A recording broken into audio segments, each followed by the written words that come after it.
Tu es ambitieux. Tu as de grands rêves, tu veux réussir et, au final, tu veux vivre la vie que tu as toujours imaginée. Mais il y a un problème. Tu es paresseux. Tu sais exactement ce que tu devrais faire, mais tu ne le fais pas.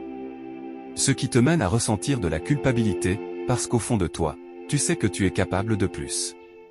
Cette culpabilité s'accumule au fil des jours, des semaines, des mois, jusqu'à se transformer en acceptation. Puis, la nouvelle année arrive, avec les mêmes objectifs que l'année précédente. Tu démarres en force, porté par la motivation et un brin d'illusion, mais très vite, la procrastination s'installe, comme ce parent éloigné qui débarque toujours sans prévenir. Petit à petit, cette procrastination devient une routine quotidienne de paresse. Et avant même de t'en rendre compte, tu te qualifies toi-même de paresseux. Alors, comment briser ce cercle vicieux et se libérer de la procrastination? Il existe de nombreuses vidéos sur Internet, mais la plupart ne traitent que les symptômes, comme supprimer les réseaux sociaux ou éliminer les distractions. Bien que ces solutions puissent t'aider à court terme, elles ne s'attaquent pas au véritable problème, la cause profonde de la procrastination, qui peut être résumée en un seul mot, l'inertie. En physique, l'inertie est la tendance des objets au repos à rester au repos, et des objets en mouvement à rester en mouvement, à moins d'être soumis à une force extérieure. C'est la première loi du mouvement de Newton, et elle s'applique autant aux tâches qu'aux objets. Se lancer dans une tâche, même petite, nécessite une impulsion initiale et une certaine énergie pour surmonter cet état de repos. Et c'est précisément là le problème, nous imaginons cette impulsion initiale comme un effort immense et difficile, au point de préférer éviter la tâche et nous distraire avec des activités procurant du plaisir immédiat. Pour briser la procrastination, il faut donc briser l'inertie.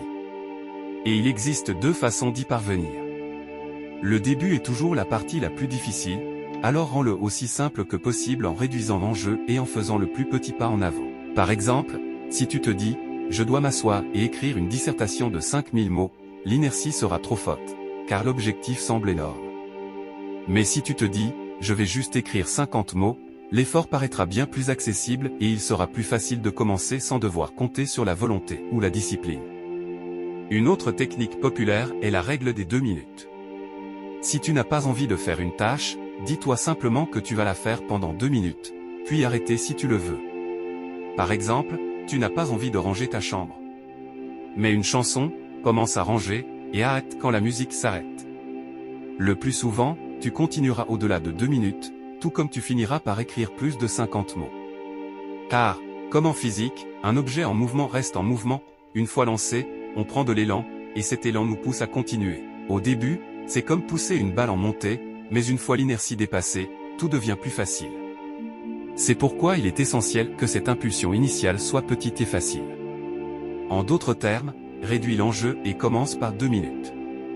Tu peux appliquer ces méthodes à n'importe quel domaine de ta vie pour surmonter la procrastination, aller à la salle de sport, travailler sur un projet personnel, entretenir tes relations, peu importe.